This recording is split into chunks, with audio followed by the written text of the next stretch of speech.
Hello Internet, I'm me, and I'm here to talk about Kamen Rider Fourze episode 7, I think? I really don't know. This episode is nothing to really write home about. I mean, hell, I'm recording in my kitchen. Uh, well, let's just start with this.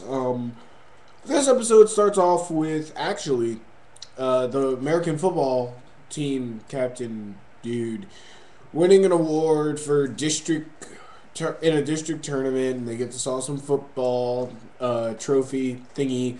His dad is saying, "Woohoo! You won, kiddo!" And all he can think about is Miu, or as most people would probably remember her, that pretty cheerleader chick, because that's how I remember her. He's like Mew. He's calling Mew, and just asking her pretty much, "Where are you? Why aren't you here?" And she's kind of like, I got more important things to do. And technically, yeah, she does. She's working with a common writer. Duh. She's helping Kisarigi. I always call him by his last name because, well, it really rolls off the tongue very fun. Kisarigi. Kisarigi is actually training with four, no, no, no, three new switches: the smoke, the spike, and the winch. And I'm actually still happy to see this going on. That actually the Kamen Rider is training with these switches and not just magically, like almost every other Kamen Rider. Just, oh, I got a new form now. Sweet. Henshin, and boom, I can use a sword perfectly, or I can use a ball and chain like I've been training with it for years, or something like that. I kind of like this direction of Kamen Rider where it's like he has to learn how to use it, even though still with the elect form and Billy the Rod, I'm still questioning how he beat a fencer when he hasn't had any sword formal training with a sword. While this other person, who is pretty much a hyper powered fencer, has like it gets beaten super easy. He's probably been fencing for years now. How can he be beaten by somebody who just picks up a stick and smacks him with it? But I digress. This episode, and then after that, things happen. They end up in detention. Kisaragi, not Miu, but Miu and JK. Everybody but Miu and JK go into detention. The emo chick, who I kind of think is hot.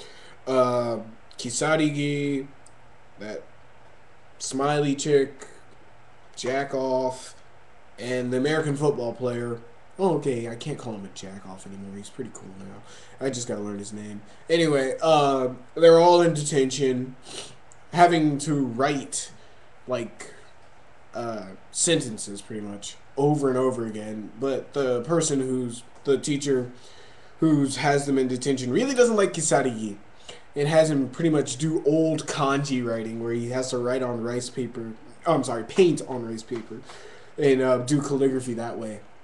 And honestly, this is where this is where this episode starts to drag for me, because I know this is supposed to be more of a character development episode for the American football captain before he actually eventually joins the Kamen Rider Club. But jeez crap, this is pretty boring.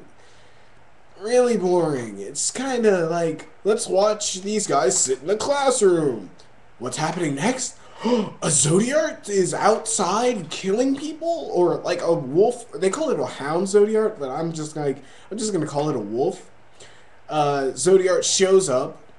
No one knows who he is really, and he robs a store, beats up some people. And what do Miu and JK do?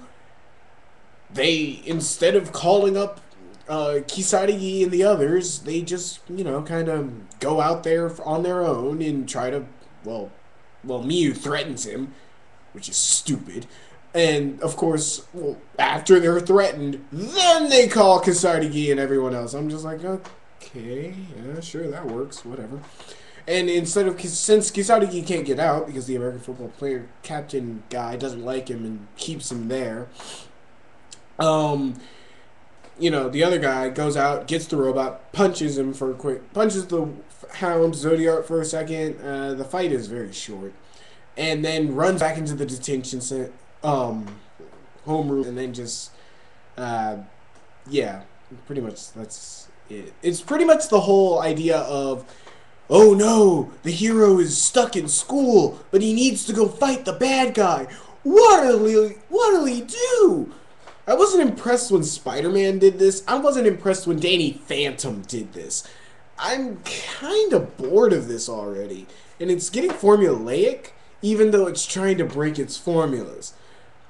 And actually, what happens afterwards is Kisarigi gets out of the class, gets away from the American football captain, and starts running off. And, the Zodiac shows up again. And honestly, this is probably the worst disguised Zodiac ever. He has a chain around his neck and is swinging chains when you first see him. And later on, it's like, who could this guy be? Who? Oh, it's that thug-looking guy who's swinging around the exact same chain. No one noticed that? No one? No one's going after him? Fine, whatever.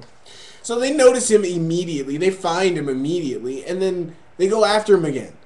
And of course, Kisarigi finally gets out of the classroom and just runs over and kicks his ass. And I'm just like, thank you. We get to see some of the new switches in action, like the smoke, which is pretty much a smoke bomb. The spike, which is for his leg form. I think it's his left leg is a spike, right leg is smoke. And Spike is pretty self-explanatory. It's Spike leg, and he's kicking him and stabbing him at the same time. Smoke is smoke bomb. Winch is literally like one of those hooking winches that he just and swings on. And right before, and this was actually pretty creative in this fight. I like this fight scene because it got pretty creative, and he actually wraps the guy around in the metal winch, which has like the steel tether, and then just shocks him with the elect switch. And I'm just kind of like, yeah, see, that's a fight scene. That's how you do it. But of course, right before he finishes him off, somebody throws a football at his hand and knocks the elect switch out of his hand, and he, goes from the elect form to his normal default form, tries to, and, the guy's still on the ground, so he can finish him off. But, of course, the American football captain is like, I don't want you to win. I'm just like, this has bothered me with both JK and this guy. I'm just like, why? Why would you do that? Why? This horrible monster is out here fighting and killing people, probably, robbing people, beating the shit out of others, probably putting people in hospitals. And what is your first reaction? I don't like him, so I'm going to make him lose the battle. People could die! What the fuck? But you know what? I don't care. Because the silliness goes on from here. Because, okay, after that, Kisarigi's like, you know what? Fuck it. I don't need the electric finisher. You know what? I'll just use the limit break that I usually do. So he puts the rocket on, he gets ready, he flies over with his rocket fist, and being propelled by a rocket, of course, the American football captain can keep up with a rocket-propelled Kamen Rider and jump up on top of him.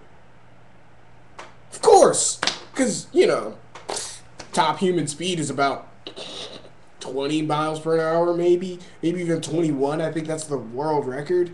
Yeah, sure, can keep up with the rate of a fucking rocket that probably goes 60 miles per hour once it's ignited. But I don't care. Because this is actually just a setup episode to the next episode to finally introduce more of the Zodiarts and more of the boss Zodiarts. And I'm actually going to be looking forward to that episode. This episode was more of a bland afterthought. This episode was pretty much there to just go, oh crap, we need a setup. Here you go. And this is more of a, if anything, this is a 7 out of 10. I actually do like the teacher who got everybody in detention. He was pretty amusing, and I really love his discipline stick. And he was actually pretty good. He was a really nice actor. Though the silliness of the sound effects and the whole close-up shots were kind of annoying me. This is Kamen Rider, and I used to actually be made fun of because I liked Super Sentai more than Kamen Rider, and everybody used to make fun of me, or all my Japanese friends used to make fun of me because Kamen Rider's for more of adults and teenagers, while Super Sentai is silly and meant for kids. And I was always made fun of it because I liked Super Sentai because I grew up with Power Rangers. But in this, I'm actually seeing that Kamen Rider is kind of taking the place of Super Sentai here. And this may be only because the series is starting out and they're kind of wanting to gear it towards kids before they gradually bring them into more adult situations. But for now, things are really silly and I'm kind of not liking it. I'm still going to give this the benefit of the doubt because this is still an early on season, and I think this is only the 6th episode. So I'll stay my hand, but for now, uh, yeah, for now this is just a 7 out of 10, an average episode that you could probably miss and catch the next time on Kamen Rider prologue when you get to the next episode. So, and that's all I gotta say. Until next time, y'all. Peace.